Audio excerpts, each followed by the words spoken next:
नमस्कार। सामुद्रिक विज्ञान के इस अंक में एक बार पुनः आपका स्वागत है। एक सुंदर सी मेल हथेली, आप पुरुष जातक हैं और आपकी रियल हथेली मेरे सामने विवेचना के लिए आ रखी है।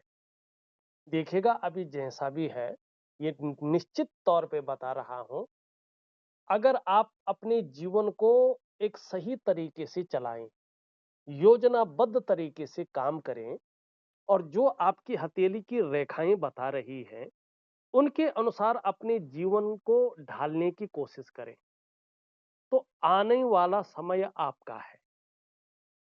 बहुत बड़े दो राजयोग बन रहे हैं और दोनों राजयोग जो है आपके जीवन में आपको एक उत्तम स्थिति में ले जाएंगे और ऐसी स्थिति में ले जाएंगे जो आपने अभी तक अपने सपने में भी नहीं सोचा होगा। ये निश्चित है, एक राजा के समान आपको ये जीवन देंगे ही देंगे, इसमें कोई दो राय नहीं दिखाई दे रही है। यहाँ पे देखिएगा, एक तो सबसे पहले देखिएगा आप, ये आपकी मस्तिष्क की रेखा है, बहुत सुंदर है। बौद्धिक स्तर आपका बहुत अच्छा रहने वाला है। बौद्धिक स्तर बहुत अच्छा है, लेकिन पूरी हथेली को ये पार कर रही है और वर्तमान में चंद्रमा का इस पे बहुत ज्यादा प्रभाव पड़ रहा है। प्रायो बहुत ज्यादा सोचने वाला व्यक्तित्व आपका बन गया है। ज्यादातर हमेशा आप कल्पनाओं में डूबे रहते हैं और आपका जो मन है वो भी एकाग्रचित कम हो पाता है। लेकिन श्रेष्ठ सफलता की ओर ये इशारा कर रही है कि आपको अपने जीवन काल में बहुत बड़ी सफलता मिलने वाली है।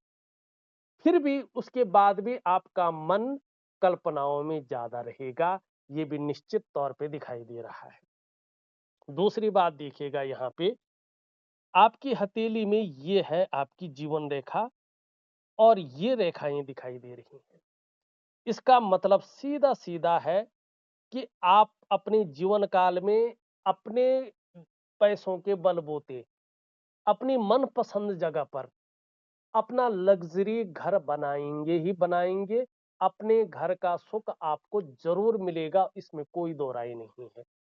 तीसरी चीज देखिएगा, आप अपनी हथेली को जरा ध्यान से, ये है आपका अंगूठा। अब आप कहेंगे अंगूठा तो सबका होता है, देखिएगा ये शुक्र से जुड़ा हुआ है। शुक्र लग्जरी है, शुक्र सुख है, मैरिटल लाइफ का मालिक है। ठीक है ना। शुक्र जो है भोग और विलासिता देता है। शुक्र आपके जीवन में एक चकाचौंध की स्थिति लाता है और ग्लैमर की स्थिति में आपको ढालता है। बहुत बड़ी चीज है शुक्र, और उससे लगा हुआ आपका अंगूठा है। और उसमें भी बड़ी बात, पहला पौरवा, दूसरा पौरवा, तीसरा पौरवा और चौथा पौरवा, चार पौरवे इसमें उभर कर आ रहे हैं। लेकिन इनको बल कब से मिल रहा है? मुख्य रूप से 45वें वर्ष से। ठीक। और इसमें शुरुआती दौर में कब से इसका प्रभाव पड़ रहा है? 40 के बाद। ठीक। ये 40 के बाद अपना प्रभाव देगा। मानी 40 के बाद ऐसी स्थिति आपकी आ रही है कि अचानक जीवन में बहुत बड़ी तरक्की आपको मिलेगी। ये अचानक जीवन में तरक्की को दिखा रहा है। धन है, प्रतिष्ठा है, मान सम्मान है, सभी चीजों में ये बढ़ोतरी को दिखा रहा है। आप अपने जीवन काल में आगे चलकर निर्धन नहीं रहेंगे, याद रखना इस बात को। आप गरीब नहीं रहेंगे, लेकिन तब आपके अंदर ईगो बहुत ज्यादा आएगी, इससे आपको थोड़ा संभल कर चलना होगा।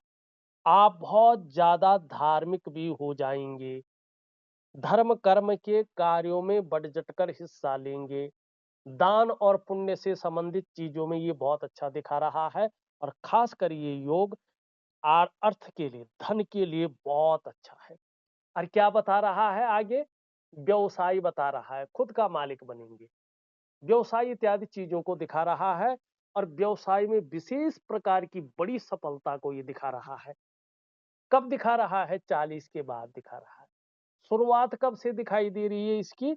38 से, 38वें वर्ष नहीं कि मिडिल से, मनी लगा लो आप, 39वें वर्ष से ही आपके जीवन में बड़ी तरक्की के योग बन रहे हैं। 39। 39 ईयर से आपके जीवन में आर्थिक रूप से, सामाजिक रूप से और पारिवारिक रूप से बड़ी तरक्की के योग बन रहे हैं 39 ईयर से। हाँ, तब तक थोड़ा-सा आपको हल्का-फुल्का संघर्ष ज़रूर देखने को मिलेगा, अस्थायित्व तो नहीं आएगा। चाहे आपके काम-धंधे हैं, कोई भी मामला है जीवन में, आपको तब तक 3 चीज़ों से बच के चलना है। उतावलेपन बिल्कुल नहीं दिखाना है, जल्दबाजी बिल्कुल नहीं दिखानी है और भावनाओं के वशीभूत होकर कोई बहुत बड़ा निर्णय नहीं लेना है। बड़ा चीज़ों को समझ करके, चीज़ों को देख करके ये करना है। अब सबसे बड़ी बात, करियर और धन की रेखा चंद्रमा से निकल रही है, लेकिन आप देखेंगे एकाएक ये हृदय रेखा में मिल रही है, आगे नहीं बढ़ रही है। मानी भावनाओं के वशीभूत होकर आप बड़ा निर्णय ले सकते हैं और उस निर्णय के कारण अपनी डेवलपमेंट को, अपनी प्रोग्रेस को बाधित कर सकते हैं। इस बात का आपको ध्यान रखना है, ठीक? कि ऐसा ना हो। दूसरी बात, जब करियर और धन की रेखा पूरी तरह से भाग्य स्थान पर नहीं पहुंच पाती है, तो आपके करियर का जो मामला होता है, धन का मामला होता है, सबसे ज्यादा बुरा प्रभाव इस पे पड़ता है। जब तक ये यहां तक नहीं पहुंचती थोड़ा भी, तब तक क्या होता है कि करियर और धन में स्थिरता नहीं आती है, क्योंकि ये परिवर्तनशीलता को दिखाता है, स्टेबिलिटी नहीं आती है और जिस प्रकार की आपकी योग्यता होती है, उस प्रकार के आपको जो है चीजें नहीं मिल पाती। तो आपको सबसे ज्यादा जरूरी है अपनी करियर और धन की रेखा को ठीक करना। अब कैसे ठीक करेंगे? 3 चीजें मैं आपको दे रहा हूं, प्रॉपर तरीके से करें। 3 से 6 महीने तक जरूर करते रहें, आपको बहुत अच्छा लाभ मिलेगा और आपकी जीवन में चमत्कारिक परिवर्तन देखने को 100% मिलेंगे। अगर आप सही तरीके से और मन में विश्वास रख करके जो है उपायों को करते हैं।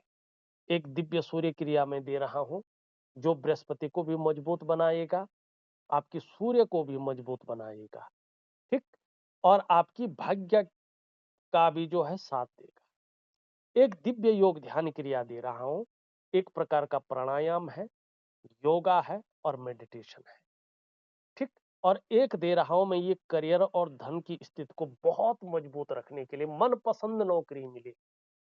वैसे नौकरी नहीं है आपके भाग में, ये बात ध्यान रखना आप, आपके भाग्य में बहुत बड़ा बिजनेस है और कब से होगा ये? 38वें वर्ष के बाद से।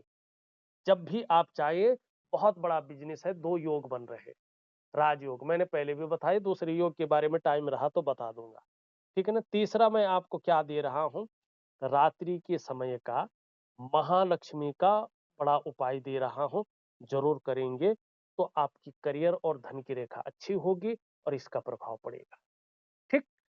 दूसरा योग बताने से पहले एक चीज और फोकस डालते हैं।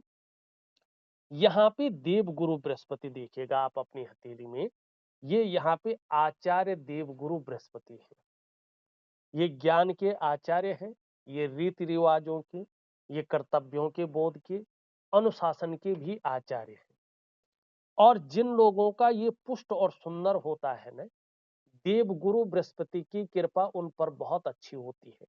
आपने देखे होगा, जो ये हिस्सा अगर बहुत बढ़िया हो और करियर और धन की रेखा यहाँ तक पहुंच रही हो, ऐसे लोग प्रोफेशनली टीचर होते हैं, बहुत बड़ी ज्योतिषी होते हैं, उच्च स्तरीय जॉब करने वाले होते हैं, बहुत बुद्धिमान होते हैं, आईएएस ऑफिसर होते हैं, आईपीएस ऑफिसर होते हैं, इंजीनियर होते हैं, डॉक्टर होते हैं, साइंटिस्ट होते हैं और कम्युनिकेशन स्किल्स बहुत सुंदर होती है।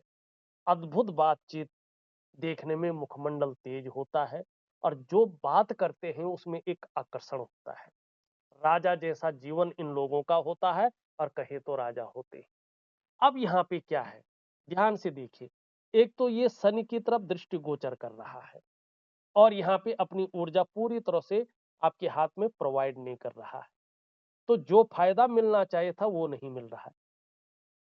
शनि की तरफ दृष्टि गोचर और यहां से देखेंगे यूरिन रेखा बहुत दूरी पे, ऐसे लोगों को शादी होने में अड़चने आती हैं, समय पर शादी नहीं होती है, शादी होने में बहुत देरी होती है। और यहाँ पे जिस प्रकार से चीजें हैं, ये 38वें वर्ष से लेकर के और 42वें वर्ष के बीच में ही शादी के योग बना रहा है। तो इसके लिए क्या करेंगे, मैं दिव्य सूर्य क्रिया दे रहा हूं, प्रॉपर तरीके से करना आप, ठीक है ना। आपकी जहां बृहस्पति बहुत उच्च स्तर के हो जाएंगे, शुक्र पहले से बहुत उच्च स्तर में बैठा हुआ है, मैरिटल लाइफ का मालिक, और ये करियर और धन की रेखा बहुत अच्छी हो जाएगी। यकीन मानिएगा, आप साल भर से पहले पहले जो है ये आपकी मन इच्छा पूर्ण कर लेगा, शादी आपका करवा के रखेगा। मनी 2026 के मिडिल तक, जुलाई अगस्त तक आपकी शादी हो जानी चाहिए, अगर आप सही से उपाय करते हैं तो। अब एक बहुत बड़ा योग, ये योग आपको प्राइवेट नौकरी नहीं दे रहा है, नौकर नहीं बनाएगा, ये आपको मालिक बनाएगा। और याद रखना, जब आपका बृहस्पति बहुत अच्छा हो जाए, आपके करियर और धन की रेखा बहुत सुंदर हो जाए, यकीन मानना, आप अभी जितने लोगों के अंडर में काम कर रहे हैं ना, उसके दुगने लोगों को आप रोजगार देंगे और आपके अंडर में इतने लोग काम करेंगे, ये यहाँ पे दे रहा है। अब देखिएगा कैसे, हथेली स्पष्ट बताती है प्रूफ। ये उंगली देखेंगे बुध की, तो सूर्य की उंगली के पहले पौरवे से बड़ी है, ये बहुत अच्छा माना जाता है। ऐसे लोग अगर व्यापार करें तो उत्कृष्ट व्यापारी होते हैं, नौकरी करें तो अधिकारी होते हैं, चाहे प्राइवेट करें चाहे सरकारी करें, उच्च वर्ग के व्यक्ति होते हैं, श्रेष्ठ और सफलतम व्यक्तियों में इनका गिनती की जाती है। दो कारणों से आप अपने जीवन काल में सफल होंगे, एक तो आपकी जो कम्युनिकेशन स्किल्स है बेहतरीन स्थिति में रहेंगी, इसके कारण आपको सफलता मिलेगी, और दूसरा अपने बलबूते पे कुछ करने वाला गुण आपके अंदर रहेगा, इसके कारण आप सफल होंगे। अब दूसरा देखिएगा, ये सूर्य की उंगली बुध है और आदित्य है, ठीक है, बुद्धादित्य राजयोग बन रहा है, बृहस्पति की उंगली से बड़ी है, मिडिल फिंगर से छोटी है। जब देवगुरु बृहस्पति पुष्ट और सुंदर होगा, तो यकीन मानिएगा ये बुद्धादित्य राजयोग आपको बहुत बड़े लेवल पे ले जाएगा।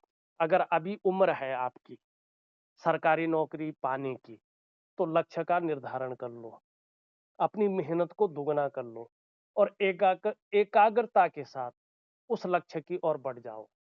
आपको 100% जो है बृहस्पति के ठीक होने पर और करियर और धन की रेखा के बुलंद होने पर सरकारी नौकरी या इससे संबंधित क्षेत्रों में कार्य मिलेगा ही मिलेगा। किन क्षेत्रों में ज्यादा संभावना है, देवगुरु बृहस्पति, शिक्षा का क्षेत्र है, ध्यान रखिएगा, इंजीनियरिंग है, चिकित्सा है, मैनेजमेंट है, वाणिज्य है और कानून है, इन्हीं क्षेत्रों में।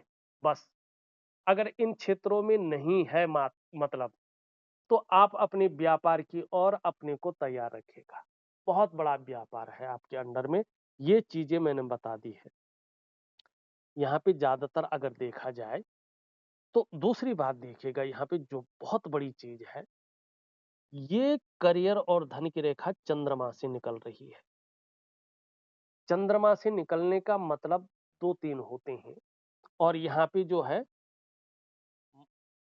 ये एम की आकृति बना रही है, ठीक। ये अगर ये रेखा पूर्ण यहां तक होती, तो मैं स्पष्ट तरीके से कहता कि 36वें वर्ष से आपके जीवन में भाग्योदय है, लेकिन ये पूरी यहां तक नहीं जा रही है, तो पूर्ण भाग्योदय यहाँ पे ठीक 45वें वर्ष में है, ठीक। शुक्र के कारण फिर 57वें वर्ष में दोबारा भाग्योदय है, और यहाँ पे और ग्रहों की स्थिति के अनुसार देखें तो 39वें वर्ष से आपके जीवन में प्रोग्रेस की स्थिति शुरू हो रही है। और दूसरा, शादी होने के बाद आपकी आर्थिक स्थिति मजबूत रहेगी, आपकी सामाजिक प्रतिष्ठा बढ़ेगी, आपका व्यक्तित्व एक बेहतरीन स्थिति में उभरेगा, एक सम्मान पाने वाला रहेगा, और तीसरी चीज, आपकी आर्थिक उन्नति बहुत जोरों से उभरेगी, ये निश्चित तौर पे दिखाई दे रहा है, ठीक। अब यहाँ पे एक चीज और देखिएगा, दिव्य सूर्य क्रिया आपको जरूर करना है, क्योंकि आपकी उन्नति सबसे ज्यादा सूर्य ग्रह के कारण रुकी हुई है। एक लेवल पार करके आप दूसरे ऑर्बिट में नहीं पहुंच पा रहे हैं, तो उपाय कौन से करने हैं आपने? दिव्य सूर्य क्रिया, दिव्य योग ध्यान क्रिया और महालक्ष्मी का रात्रि का उपाय विधिवत तरीके से लिख के दे रहा हूं। तो इस अंक में बस इतना ही। एक नए अंक के साथ पुनः उपस्थित होऊंगा। तब तक के लिए नमस्कार।